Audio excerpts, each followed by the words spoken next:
Hello students, welcome to the अग्निज online classes. और आज की क्लास में हम आगे बढ़ाएंगे क्लास 8 मैथ्स का topic linear equation in one variable.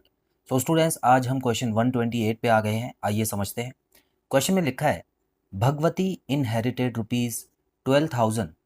तो भगवती ने कहीं ना कहीं से अरेंज किया है 12,000 रुपये, ठीक है, या उसको उसके पेरेंट्स की तरफ से मिला है। She invested part of it as 10% and the rest at 12%। अब यहाँ पे देखिए, यहाँ पे बताया हुआ है इस 12,000 को, देखिए टोटल मिला के 12,000 रुपये मिला है। अब इसके ये दो हिस्से करती है, जिसमें से पहले हिस्से को, अब वो आपको देखिए दो हिस्से बराबर नहीं कर रही है, याद रखिएगा यहाँ पर कहीं भी इक्वल वर्ड का यूज़ नहीं है। तो ऐसा मत समझना कि 6,000 रुपीज़ पहले में लगाए 6,000 बाद में लगाए, नहीं।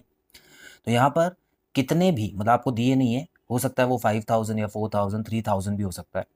तो कुछ पार्ट इसका 10% rate of interest per annum पे लगा दिए, मतलब एक साल में उसको 10% के हिसाब से रेट ऑफ इंटरेस्ट वापस मिलेगा। आई होप आपको इंटरेस्ट के बारे में पता होगा students, simple interest compound interest के क्वेश्चन किए हैं।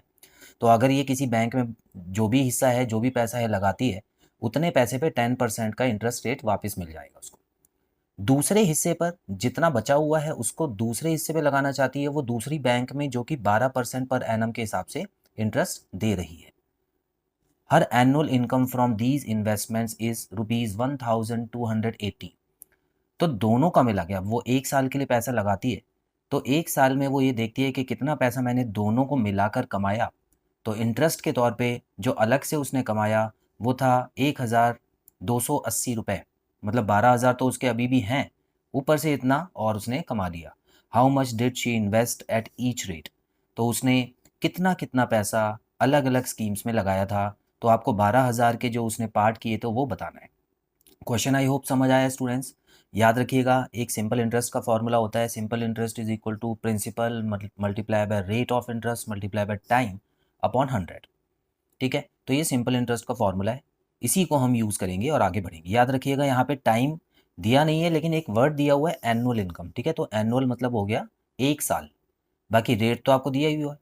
और जो प्रिंसिपल है वो प्रिंसिपल हम लोग लेट कर लेंगे, तो उसके हिसाब से हम आगे बढ़ेंगे। चलिए, अब एक चीज़ हमेशा याद रखना है स्टूडेंट्स, जब भी किसी चीज़ का टोटल आपको दिया होता है, इतना तो हमको पता है ना कि 12,000 से ज़्यादा उसके पास पैसा नहीं है। तो इसके जब दो टुकड़े करते हैं तो कैसे करते हैं, एक को हम एक्स लेट करते हैं, मान लिया एक्स इसमें से खर्च हो गया, तो बचा कितना। कुछ बच्चे एक्स माइनस 12,000 लिख देंगे, गलत हो जाएगा। सो स्टूडेंट्स, जब 12,000 टोटल था तो जिसमें से एक्स खर्च हो गया या एक्स एक पार्ट में लगा दिया, तो कितना बचा, 12,000 माइनस एक्स रुपीज़ बचा हुआ है। ऐसे लिखना।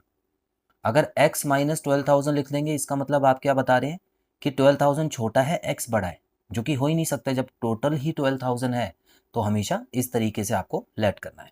ठीक है स्टूडेंट्स, चलिए। तो यहाँ पे क्वेश्चन बहुत ही सिंपल है, जो कि हमने अच्छे से समझ लिया है। अब यहाँ पे देखिए सॉल्यूशन लिखेंगे और लिख लेते हैं let first part be rupees x, therefore the second part will be, कितना हो जाएगा, ₹12,000 माइनस एक्स। आई होप ये चीज़ क्लियर है।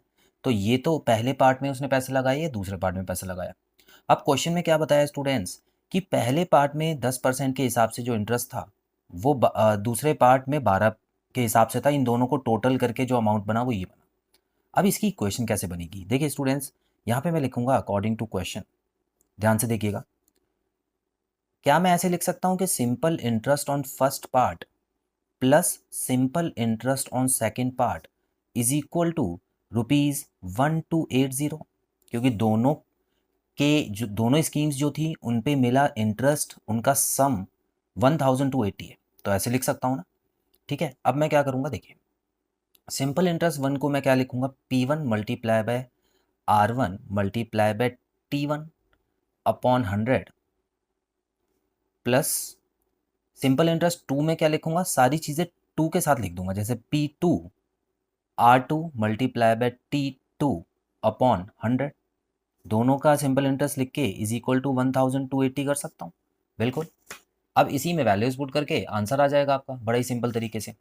तो पहली स्कीम में कितना पैसा लगाया था उसने, देखिए एक्स रुपीज़ लगाया था, तो इस पी की जगह मैं एक्स लिख रहा हूँ, multiply by rate of interest पहले में कितना था 10%, और ये तो 1 ईयर ही था तो यहाँ पे 1 लिख देंगे अपॉन 100। सेकेंड में 12,000 माइनस एक्स, रेट था 12% का, टाइम 1 साल ही था, अपॉन 100 इज इक्वल टू 1280। ये ऐसे ही चलेगा। अब स्टूडेंट्स इसको शॉर्ट में लिख लेते हैं, चलिए काट के। तो मैं क्या करता हूँ, चलिए कट करना रहने देते हैं, क्योंकि स्टूडेंट्स देखिए यहाँ पर तो एलसीएम लेना पड़ेगा। तो मैं क्या कर रहा हूँ, अभी इसको काटता नहीं हूँ, ये 10 ही लिखा हुआ है, ठीक है, इसको करेक्ट कर लेना आप, 10 ही लिखा है।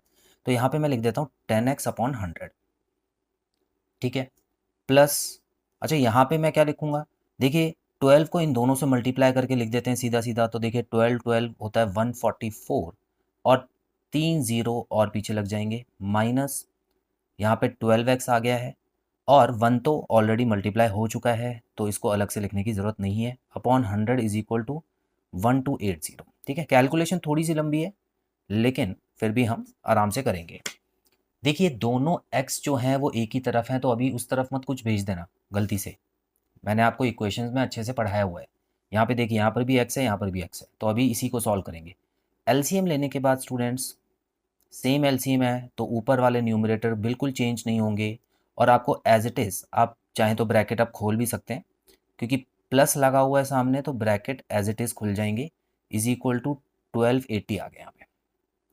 अब क्वेश्चन सॉल्व होने वाला है, आप देख सकते हैं यहाँ पर मैं इस 100 को अब यहाँ पे मल्टीप्लाई में भेजूंगा और इन दोनों को सॉल्व कर देता हूँ। तो यहाँ पे क्या हो गया स्टूडेंट्स, देखिए x का टर्म बड़ा है, सॉरी माइनस का टर्म बड़ा है, तो ये हो गया -2x plus 144,000 is equal to 100, यहाँ जाके मल्टीप्लाई हो गया तो ये बन गया 128,000। ठीक है, अब देखिए एक तरफ तो माइनस है तो दूसरी तरफ भी माइनस आ ही जाएगा, क्योंकि हमारा आंसर तो प्लस में आना चाहिए। तो स्टूडेंट्स यहाँ पे मैं क्या करूँगा, यहाँ पे -2x लिख देते हैं और 144,000 को दूसरी तरफ भेज देते हैं और यहाँ पे माइनस कर देते हैं। ठीक है, अब यहाँ पर आप अगर देखें तो 144 में से 128 को माइनस करना है, तो क्या आएगा स्टूडेंट्स, आइए देखते हैं। तो देखिए यहाँ पे 14 में से 8 गए तो 6 बचा है। ठीक है, उसके अलावा अगर आगे बढ़ें तो यहाँ पर कितना है, यहाँ पे 3 बचा है ना, क्योंकि एक कैरी ओवर दे दिया तो 3 बचा, 3 में से 2 गए 1 बचा। अच्छा बस इतना ही होगा, 16,000, और वो भी माइनस में, क्योंकि यहाँ पे माइनस वाला नंबर बड़ा था। अब माइनस और माइनस कट जाएगा और 2 जो है वो यहाँ पे डिवाइड में आके कट जाएगा, तो 8,000 आ जाएगा। तो स्टूडेंट्स बड़ी सिंपल तरीके से हमने आंसर भी पता लगा लिया है कि इसमें से जो फर्स्ट पार्ट था, मतलब 12,000 टोटल था ना, उसने टोटल 12,000 रुपये लगाए थे, जिसमें से पहला पार्ट जो था वो 8,000 रुपये था, और सेकंड पार्ट जो था वो 12,000 माइनस 8,000 कितना हो गया, 4,000 रुपीज़ आपका दोनों पार्ट ही आ चुके हैं। तो स्टूडेंट्स इस तरीके से आपको जब भी इंटरेस्ट से रिलेटेड क्वेश्चन होता है तो आपको बड़े ध्यान से देखना है कि कितने साल का इंटरेस्ट है, क्या रेट है, और सिंपल इंटरेस्ट का फॉर्मूला लगाना है। तो स्टूडेंट्स आई होप आपको क्वेश्चन अच्छे से क्लियर है। सो बहुत जल्द मिलते हैं अगली क्लास में नए क्वेश्चन के साथ। Till then bye bye.